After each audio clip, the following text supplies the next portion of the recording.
from Sachin, it was his a hunger for runs.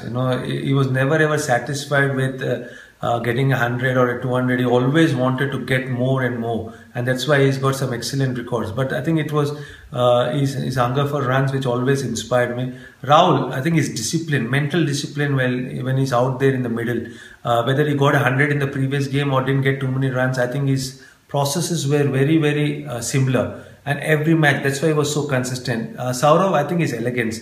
And his positivity, especially when he was playing spinners. I think fast bowlers used to rely a lot on timing, whereas spinners, he was so confident that he could easily clear the boundary ropes. Sehwag, I think it's very difficult to learn anything from Sehwag. The reason is he's a unique batsman. One thing which I always envy of Sehwag and I never was able to learn or put that into practice was his uncluttered mindset. Whether he got 100 or a 0, whether he's on 194 wanting to get a 200 or a 294 getting to 300, he was very, very natural, very simple in his thought processes. And that's why I think Sehwag is probably one of the best batsmen I have played with or I have seen. He had such a uncluttered mind, which was unique. And I always enjoyed watching Sehwag bat. I was fortunate to have played with and against some of the best in the world. I think from 1996 to 2012, when I retired, some of the most talented, gifted players were around, playing the game.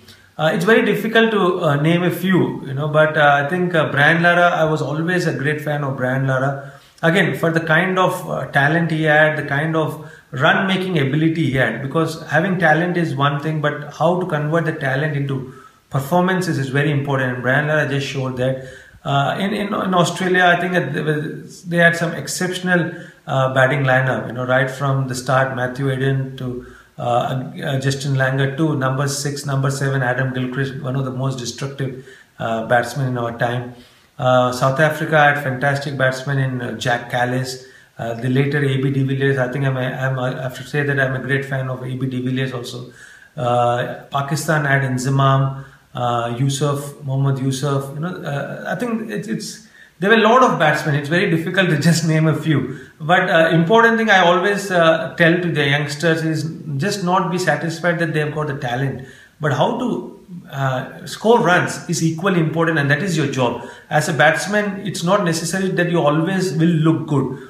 But even though when you're struggling to find your rhythm, are you still fighting it out? Are you still staying at the crease? Are you taking up the challenge, looking ugly, but still contributing the team by scoring runs? I think that is very important, because there will be times, especially when you're playing you have a long career and you're playing over a period of time, there will be times when you're not timing the ball well or you're not middling at all.